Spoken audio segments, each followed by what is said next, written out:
अस्सलाम वालेकुम दोस्तों। आज मैं आपको नारान में एक पुरस्कार गार की सैर करवा रहा हूँ। तो अगर आपने अभी तक मेरा चैनल सब्सक्राइब नहीं किया तो प्लीज़ अभी सब्सक्राइब कर लीजिए ताकि मेरी दूसरी वीडियोस भी आप देख सकें। तो इस गार के मुतल्लिक मैं आपको ये बताता चलूँ कि शहज़ादा सैफ अल मुल्क और परी बदियु जमाल की कहानी के मुताबिक इन दोनों ने एक दियो से बचने के लिए इस गार में पनाह ली थी। नारान बाज़ार से सैफ अल मुल्क नाला के साथ साथ जब दरिया की तरफ जाएं तो तकरीबन 150 मीटर के बाद ये रास्ता बाएं तरफ मुड़ जाता है।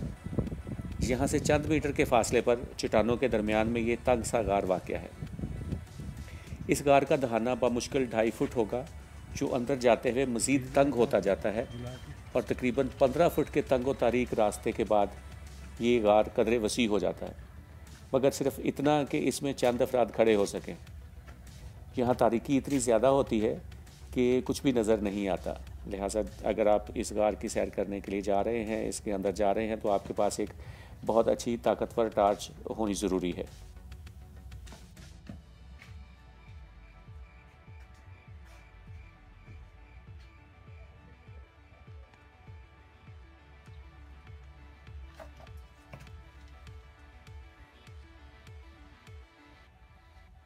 ये इधर तक ही जा सकते हैं, इससे आगे तो ये गंद कौन फेंकता है इधर?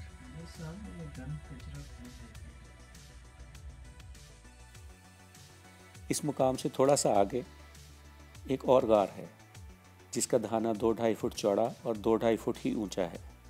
ये गार कदरे बुलंदी पर वाक़या है। बड़े बड़े पत्थरों और ज़्यादा नमी की वजह से इसके अंदर जाने की कोशिश करना थोड़ा सा रिस्की हो सकता है।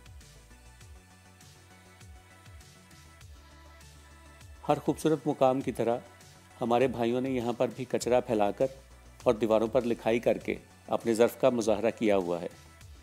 कागान डेवलपमेंट अथॉरिटी की ज़िम्मेदारी है कि वो इस गार की सफाई करवाए और इसको एक खूबसूरत टूरिस्ट अट्रैक्शन में तब्दील करे।